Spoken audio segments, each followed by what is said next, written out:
पहली जो मांग रखी है वो आगामी अर्धकुंभ को लेकर के जो हरिद्वार इसमें बहुत ज़्यादा भीड़ का वॉल्यूम बढ़ जाता है, तो रोकने के लिए जो हिमाचल, हरियाणा, दिल्ली ऐसे जो कोटा साहिब, देहरादून होकर के जो यात्री आते हैं, उनके लिए रायवाला में गंगा घाट के विस्तार का निवेदन किया है और उनको मांग पत्र भी दिया है ताकि हरिद्वार में वॉल्यूम न बढ़े और यातायात व्यवस्था भी सुरक्षित रहे, यात्रियों को कोई परेशानी नहीं।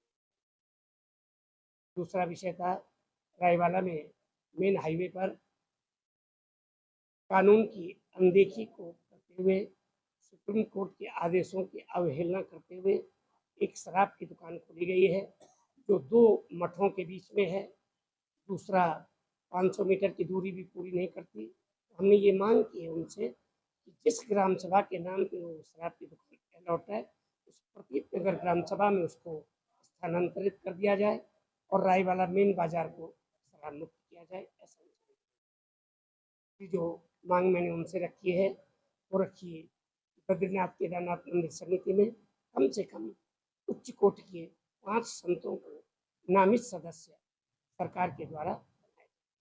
चौथी मांग मैंने उनसे की है उत्तराखंड राज्य आंदोलनकारी जो हैं उनको 10% क्षेत्रीय आरक्षण दिया जाए, उनको राज्य सेनानी घोषित किया जाए और उनका चिन्हीकरण अतिशीघ्र किया जाए और उनका जो मानदेय है कम से कम वर्तमान महंगाई को देखते हुए कम से कम 21,000 रुपये किया जाए। ऐसे मैंने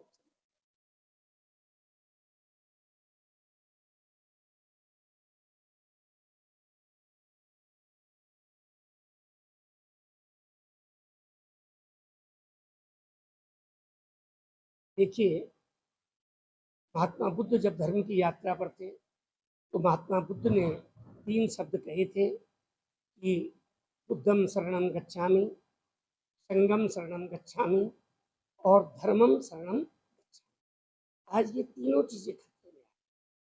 अब जब तक आदमी बुद्ध का मतलब केवल महात्मा बुद्ध नहीं था, बुद्ध का मतलब था विद्वान व्यक्ति, विद्वान की शरण में जाओ। लोगों ने प्रश्न किया कि अगर विद्वान खत्म हो जाएंगे कहाँ जाएं? उन्होंने कहा संगम शरणं गच्छामि, जो विद्वानों का संग करते हो उनके शरण में चले जाओ। लोगों ने कहा अगर वो भी ना रहे तो फिर कहाँ जाए? तो अंतिम वाक्य कहा कि धर्मम शरणं गच्छामि, धर्म की शरण में चले जाओ। अब धर्म क्या है? धारयति इति धर्म, जिसको हम धारण करें वो धर्म है। लोग कहते हैं हिंदू धर्म, मुस्लिम धर्म, सिख धर्म, ईसाई धर्म, ये धर्म थोड़ी है। धर्म तो केवल एक ही है, उसका नाम है परम वैदिक हिंदू सनातन धर्म।